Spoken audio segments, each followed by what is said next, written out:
அனைவருக்கும் வணக்கம் and welcome to Karthik the trader. இந்த வீடியோவில் கம்மிங் வீக்கில் பிப்ரவரி மந்தோட 19 to 23 வரைக்கும் Nifty, bank Nifty, fin Nifty, mid கேப்லாம் என்ன மாதிரி பர்ஃபார்மன்ஸ் பண்ணும், இந்த வாரம் எப்படி க்ளோஸ் ஆகிருக்கு, என்ன கேண்டில் ஃபார்ம் ஆகிருக்கு அப்படிங்கிற இன்ஃபர்மேஷன்ஸ் தெளிவாக பார்க்கலாம்.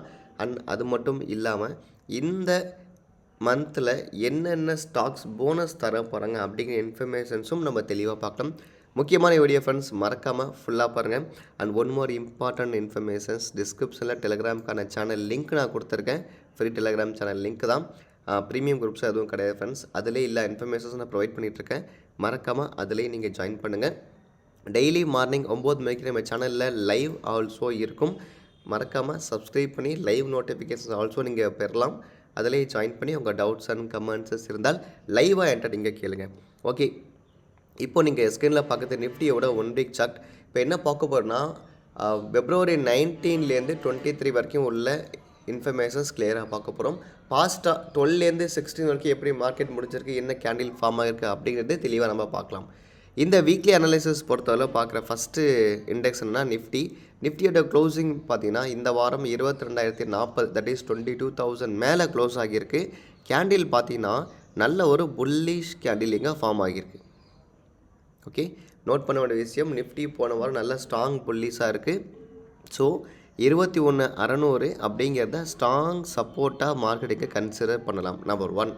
செகண்டு, இன்டர்மீடியட்டாக இருக்கிற இம்பார்ட்டன்ட் சப்போர்ட் என்ன பண்ணால் தட் இஸ் 21,800 அப்படிங்கிறதும் நல்ல ஒரு சப்போர்ட். 21,800 ஸ்ட்ராங் சப்போர்ட், அதுக்கு கீழே 21,600 மிகப்பெரிய சப்போர்ட்டாக இப்போதைக்கு போன வாரம் ஃபார்ம் ஆன கேண்டிலை பேஸ் பண்ணி இருக்குது. நிஃப்டியோட ஆல் டைம் ஹை அப்படி 22,126 தான். ஓகே, இன்னும் ஒரு 80 பாயிண்ட்ஸ் தான் பாக்கி இருக்குது. இந்த லெவலில் மார்க்கெட் பிரேக் பண்ண ட்ரை பண்ணி டேவோட க்ளோசிங் இருக்குன்னா டெஃபினட்டாக மார்க்கெட் கண்டிப்பாக 23,098 வரைக்கும் போகிறதுக்கான பாசிபிலிட்டிஸ் கிளியராகவே இருக்குது. This is for the weekly. அடுத்த வாரமே போகும்போதுக்கிட்டிங்கன்னா கண்டிப்பாக டவுட்டு தான். ஏன் அடுத்த வாரமே நான் போகாதுன்னு சொல்கிறேன்னா, கரண்ட் ப்ரைஸ்லேருந்து இவ்வளோ தூரம் மார்க்கெட் மேலே போகணும்னா 4% ஏறணும்.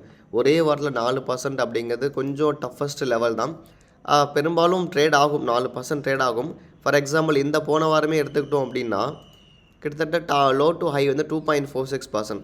ஸோ அதே நம்ம 2.46% பார்த்தோன்னா இந்த வார டார்கெட் அப்படிங்கிறது மேபி 22,500 இருக்கலாம். ஹை பிரேக் ஆச்சுன்னா, ஹை பிரேக் ஆகலை, இன்சைடில் கன்சல்டேட்டில் இருந்தால் இது வேலிட் கிடையாது.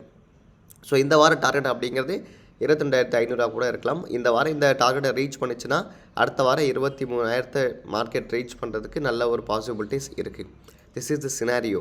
அண்ட் தென் டேவோட கேண்டில் பார்த்தீங்கன்னா டோஜியாக முடிஞ்சிருக்கு. அது மட்டும் இல்லாமல் இந்த பிளேஸில் ஆல்ரெடி ஹை நான் மார்க் பண்ணியிருக்கேன் இல்லையா, ஸோ அந்த லெவலையுமே லிக்விடை எடுத்திருக்கு. 1 ஹவரில் பார்த்தீங்கனாலுமே கரெக்டாக எக்ஸாக்டாக தான் மீட் ஆகிருக்கும். வெள்ளிக்கிழமையும் நம்ம பார்த்தது தான். இதுக்கு மேலே மார்க்கெட் சஸ்டெயின் ஆச்சுன்னா தான் ஃபர்தராக 22,500 நம்ம பார்க்குறோம். ஸோ நீங்கள் வீக்லிலேருந்து பிரேக் பண்ணி 1 ஹவரில் பார்த்தீங்கன்னா எக்ஸாக்டாக எல்லா ரெசிஸ்டன்ஸையும் மார்க்கெட் பிரேக் பண்ணி மேலே வந்திருக்கும். இப்போது மார்க்கெட் கரெக்ஷன் எடுக்கணும்னு நினச்சா கூட எங்கே கரெக்ஷன் எடுக்கணும் அப்படின்னா 21,800 வரைக்கும் வந்துட்டு போகிறதுக்கான ஒரு பாசிபிள் இருக்குது. மேலே போகாமல் இந்த டேலோ கட் ஆகுதுன்னா இங்கே வந்துட்டும் மார்க்கெட் இப்படி மேலே போகிறதுக்கான ஒரு பாசிபிள் இருக்குது. 2 சினாரியோ, ஒன்று 21,800 டச் பண்ணிட்டு மேலே போகணும், இல்லை இப்படியே பிரேக் பண்ணி இப்படியே மேலே போகணும். ஓகே, இது 2 சினாரியோ தான். Let come to bank Nifty. So bank நிஃப்டியோட வீக்லி கேண்டில் பார்த்தீங்க அப்படின்னா புல்லிஷ், ஆனால் மேலே சின்னதாக ஒரு செல் ஆஃபில் முடிஞ்சிருக்கு. எக்ஸாக்டாக நீங்கள் அதை வாட்ச் பண்ணி பார்த்தீங்கன்னா இதை மார்க்கெட் இங்கே பிரேக் பண்ணியிருக்கு. எக்ஸாக்டாக இதை இங்கே பிரேக் பண்ணியிருக்கு. அதே பிளேஸில் மார்க்கெட் கரெக்ஷனும் எடுத்திருக்கு. இப்போ இம்பார்ட்டண்ட்டாக இருக்கக்கூடிய ரெசிஸ்டன்ஸ் அப்படிங்கிறது 47,000 தான் ஃப்ரெண்ட்ஸ். 47,000 பிரேக் பண்ணி போச்சுன்னா ஃபஸ்ட்டு வரக்கூடிய பேங்க் நிஃப்டி லெவல் அப்படிங்கிறது தட் இஸ் 47,900 ரேஞ்சுக்கு வரலாம். இட்ஸ் க்ளோசர் டு 48,000 வச்சிங்களேன். 48,000 மார்க்கெட் பிரேக் பண்ணால் சர்ப்ரைஸாக பேங்க் நிஃப்டி 51,000 வரைக்கும் போகிறதுக்கான பாசிபிலிட்டிஸ் நல்லாவே இருக்குது. ஏன்னா இந்த ரேலியில் HDFC மட்டும் நல்லா ஒரு கான்ட்ரிபியூட் பண்ணிச்சுன்னா கண்டிப்பாக ஈஸியாக 51,000 அப்படிங்கிறத கண்டிப்பாக பேங்க் நிஃப்டி அச்சீவ் பண்ணும். பட் அதுக்கு இம்பார்ட்டண்ட்டாக 47,000 பிரேக் பண்ணணும், 48,000 இங்கே பிரேக் பண்ணணும். ஓகே, இது வீக்லி சினாரியோ. வீக்லி பேலன்ஸ் பண்ணியிருக்கு. இதுக்கு மேலே போச்சுன்னா ஃபர்தராக மேலே போகிறதுக்கான ஒரு பாசிபிலிட்டிஸ் இருக்குது. ஏன்னா இப்போ ரீசெண்டாக பார்த்தீங்கன்னா 23 ஜனவரிக்குள்ளாரே தான் எல்லா வீக்லியோட க்ளோசிங்குமே இருக்குது. வெளியில் எதுவும் க்ளோஸ் ஆகலை. லெட்ஸ் see this 23 ஜனவரி அந்த ஹை பிரேக் ஆகலை, அந்த லோ பிரேக் ஆகலை, அதுக்குள்ளேயே தான் 3 கேண்டிலுமே வீக்லி ஃபார்ம் ஆகியிருக்கு. டே கூட பார்த்தீங்கன்னா இட்ஸ் இன்டெசிஷன். ஏன் இன்டெசிஷனாக ஃபார்ம் ஆகிருக்குன்னா, பாஸ்ட் இந்த பிளேஸில் பார்த்தீங்கன்னா 47,000 ஒரு செல்லிங், அடுத்ததாக ஒரு செல்லிங், அடுத்ததாக இங்கே நின்றுட்டுருக்கு. இப்போ இது எல்லாத்தையுமே பிரேக் பண்ணி மேலே வந்தால் தான் ஷார்ட் கவர் ஆகும். ஸோ அப்போ இது நல்ல ஒரு ரெசிஸ்டன்ஸாக கண்டிப்பாக மார்க்கெட்டுக்கு இருக்கும். திஸ் புரோக்கன் அப்படின்னா தாராளமாக அடுத்த லெவல் அப்படிங்கிறது 48,000 தான். 48,000 பிரேக் பண்ணிச்சுன்னா அதுக்கப்புறம் 51 தான் நேராக மார்க்கெட் போய் மேலே நிற்கும் ஃப்ரெண்ட்ஸ். இதுதான் பேங்க் நிஃப்டியோட சினாரியோ. மேலே ஃபுல்லாக செல்லிங், ஓகேங்களா. ஸோ 1 ஹவரில் நீங்கள் பார்த்தாலும் அதே தான் இருக்கும், இன்னும் சேஞ்ச் பெருசாக இருக்காது. 1 ஹவரில் நீங்கள் பார்த்தாலுமே இங்கே செல்லிங், இங்கேயும் செல்லிங், இப்போயும் செல்லிங் தான் இருக்குது. ஸோ இப்போது சப்போர்ட் அப்படிங்கிறது நிஃப்டி பேங்க் நிஃப்டி எங்கன்னு பார்த்தீங்கன்னா 45,750 ரேஞ்ச் அப்படிங்கிறது தான் சப்போர்ட். இப்படி வந்துட்டு கண்டிப்பாக இப்படி போனால் ஈஸியாக பிரேக் பண்ணிவிட்டு மார்க்கெட் க்ளோஸ் ஆகும். ஏன்னா இந்த 1 ஹவர் நல்ல ஒரு பையிங் கேண்டிலாக ஃபார்ம் ஆகியிருக்கு. ஓப்பன் ஹை கீழே பாட்டமில் 50% பையிங். ஸோ அதை தான் நான் இப்போ சப்போர்ட்டாக எடுத்திருக்கேன். இப்படி வந்துட்டும் இப்படி மார்க்கெட் மேலே போகலாம். எனக்கு கீழே விழுந்த ஆப்பர்ச்சுனிட்டி இந்த பிளேஸ் வரும்போது I have a buying opportunity. நான் ட்ரை பண்ணலாம், இல்லை ஃபியூச்சர்ஸ் நான் லாங் ட்ரை பண்ணலாம் வித் அ சேஃப் ஹெட்ஜிங்கோட. இதுதான் பேங்க் நிஃப்டியோட பிளான் அடுத்த வாரத்துக்கு எனக்கு. Let come to the fin Nifty as டிக்டோ தான், கிட்டத்தட்ட அதே மாதிரி தான்.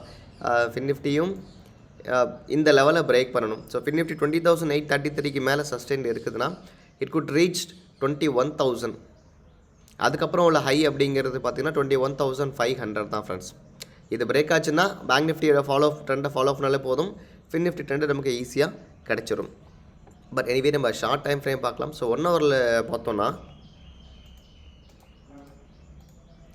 ஃபின் நிஃப்டி அப்படிங்கிறது எக்ஸாக்டாக பார்த்தீங்கன்னா 20,573 இன்னும் பிரேக் ஆக கிடையாது. கிட்டத்தட்ட இது வந்து ஒரு ஹெட் அண்ட் ஷோல்டர் மாதிரி தான் ஃபார்ம் ஆகுது. ஸோ ஆஸ் என்னோடய எக்ஸ்பெக்டேஷன் கரெக்டாக இருந்தால் 20,300 மார்க்கெட் டச் பண்ணிவிட்டு செவ்வாய்க்கிழமையே மேலே ஏற ஆரம்பித்தா இது மாதிரி கூட ஃபார்ம் ஆகலாம் ஃபின் நிஃப்டி. புரியுதுங்களா? ஒரு இன்வெர்டட் ஹெட் அண்ட் ஷோல்டர் மாதிரி தான் இங்கே ஃபார்ம் கொடுத்துருக்கு. ஸோ 20,300 அப்படிங்கிறது ஒரு strong support. 20,300, 20,500 Monday pre market post market பார்ப்போம் எப்படி இருக்குன்ட்டு, எது ஹீரோவாக அப்படிங்கிறத நம்ம கிளான்ஸ் ஜட்ஜ் பண்ணிட முடியும். ஓகே, இதுதான் இப்போ ஃபின் நிஃப்டி சினாரியோ. இப்போ மண்டே எக்ஸ்பைரி பார்த்தீங்கன்னா மிட் கேப் இருக்குது. மிட் கேப்பை வீக்லியில் பார்த்தோன்னா அல்ட்ரா புல்லிஸாக தான் ஃப்ரெண்ட்ஸ் இருக்குது. You can say this weekly candle it's ultra pulleys, பயங்கரமான ஒரு புல்லிஸ் கேண்டில், சரியான ஒரு புல்லிஸாக இங்கே ஃபார்ம் ஆகியிருக்கு. ஓகே, இது வீக்லி சினாரியோ. இப்போது மிட் செலக்டோட டார்கெட் அப்படிங்கிறது பார்த்தீங்கன்னா ஃபஸ்ட்டு டார்கெட் வந்து 11,175 நான் மார்க் பண்ணியிருக்கேன் ஃப்ரெண்ட்ஸ். 11,175 நான் மார்க் பண்ணியிருக்கேன். பட் த இயர் டார்கெட் அப்படிங்கிறது 11,400 இஸ் த டார்கெட். எனக்கு தெரிஞ்சு கண்டிப்பாக இது ட்ரிகர் ஆகும் போல் ஃப்ரெண்ட்ஸ். இன்னும் 1 or 2 வீக்ஸில் 11,400 ட்ரிகராக நிறைய வாய்ப்பு இருக்குது. ஓகே, வீக்லியை விட்டுருவோம். இப்போ டேக்கு வருவோம். டே பார்த்திங்கன்னா ஒரு சேனல் பேட்டர்னுக்குள்ளேயே தான் ஃப்ரெண்ட்ஸ் போயிட்டுருக்கு. ஆல்மோஸ்ட்டு 4% விழுந்தால் திரும்பி ஏறுது, விழுந்தால் திரும்பி ஏறுது. ஓகே, பட் இருந்தாலும் இந்த லெவல்லேருந்து இப்போ இருக்கிற ப்ரைஸ் அப்படிங்கிறத பார்த்தீங்கன்னா எவ்வளோ % ஏறி இருக்குன்னா 5% மார்க்கெட் ஏறி இருக்குது. 1 டேயில் கரெக்ஷன் கொடுத்தா மார்க்கெட் மேலே ஏறிட்டுருக்கு. இப்போது மண்டே எக்ஸ்பைரி இருக்குது. இது எப்படி நம்ம பார்க்கலாம் அப்படின்னு கேட்டிங்கன்னா, let's see this 1 hour chart. 1 hour சார்ட்டில் மார்க்கெட் 11,000க்கு பக்கத்தில் இருக்குது. தட் இஸ் 11,010 க்ளோஸ் ஆகிருக்கு. மண்டே எங்கே ஓப்பன் ஆகுது அப்படிங்கிறத கண்டிப்பாக நம்ம பார்க்குறோம். மண்டே 11,175 நியர்பை ஓப்பன் ஆகுது அப்படின்னா அங்கே நமக்கு ரெசிஸ்டன்ஸ் சப்போர்ட் கிரியேட் ஆகும். லைவில் நான் அப்டேட் பண்ணுறேன் என்ன மாதிரி இருக்கும் அப்படிங்கிறது. இந்த லெவலுக்கு மேலே சஸ்டெயினில் இருக்குதுன்னா மார்க்கெட்டால் பெருசாக போக முடியாது, ஸ்லோவாக தான் போகும் அப்படின்னு நினைக்கிறேன். ஆனால் இங்கேருந்து மார்க்கெட் கரெக்ஷன் கொடுத்தால் மொதல் சப்போர்ட் அப்படிங்கிறது 10,950. அதாவது மார்க்கெட் இங்கே ஓப்பன் ஆகுதுன்னா இப்படி வந்துட்டு போகலாம் அப்படிங்கிறது ஒரு பிளான். ஏன்னா நான் ஸ்டாப்பாக ஏறிட்டுருக்கு. லோவில் பார்த்தீங்கன்னா ஆரம்பித்த மார்க்கெட் 4.5% நான் ஸ்டாப்பாக ஏறிட்டுருக்கு. அதுவும் இந்த 2 நாளில் பார்த்தீங்கன்னா இந்த 10,800 அப்படிங்கிறது தான் ஒரு ரெட் கலர் கேண்டிலே. அதுக்கு before red colour candle form ஆகவே இல்லை, ஃபுல்லாக க்ரீன் தான். 5% ஷார்ப்பாக மேலே ஏறி இருக்குது.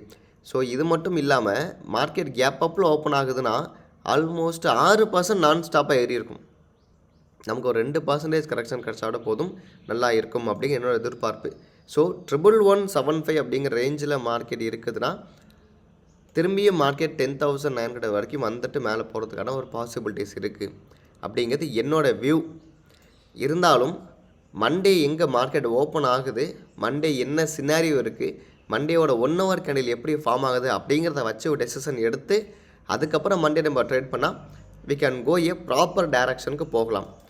ஓகே, விழுந்தால் மேலே தான் வரும், விழுந்தாலும் ஆப்பர்ச்சுனிட்டி இருக்குது, விழுந்தாலும் ஃபியூச்சர்ஸை லாங் எடுக்கலாம். 11,400 வரைக்கும் நிஃப்டி மிர்சலுக்கான டார்கெட் இருக்குது. This is my view. Okay fine. இப்போ நெக்ஸ்ட்டு என்ன ஸ்டாக்ஸ் போனஸ் தர போகிறாங்க அப்படிங்கிறத நம்ம ஃப்ரெண்ட்ஸ் பார்ப்போம். ஃபஸ்ட்டு வந்து சாய்ஸ் இன்டர்நேஷ்னலோட ரெக்கார்ட் டேட் பார்த்தீங்கன்னா 1:1 தர போகிறாங்க. சாய்ஸ் இன்டர்நேஷ்னலுக்கு வந்து 20ஆம் தேதி தான் ரெக்கார்ட் டேட். 1:1 போனஸ். ப்ரைஸ் வந்து $543 இருக்குது. ஃபண்டமெண்டல் மட்டும் ஒரு கிளான்ஸ் நீங்கள் பார்த்துங்க. அதுக்கப்புறம் பார்த்தீங்கன்னா மேஸ் ஃபினான்சியல் சர்வீஸ், மேஸ்ஃபின் இதுவுமே பார்த்தீங்கன்னா போனஸ் வந்து 1:2 தர போகிறாங்க. ப்ரைஸ் 1000 இருக்குது. ரெக்கார்ட் டேட் பார்த்தீங்கன்னா 22/2 மேஸ்ஃபின் சர்வீஸ். இதுக்கப்புறம் பார்த்தீங்கன்னா எஃப்ஐஇஎம் இண்டஸ்ட்ரீஸ் பார்த்தீங்கன்னா 1:1 தான் தர போகிறாங்க. 2408 இருக்குது. ரெக்கார்ட் டேட் வந்து 28/2 எஃப்ஐஇஎம் இண்டஸ்ட்ரீஸ்.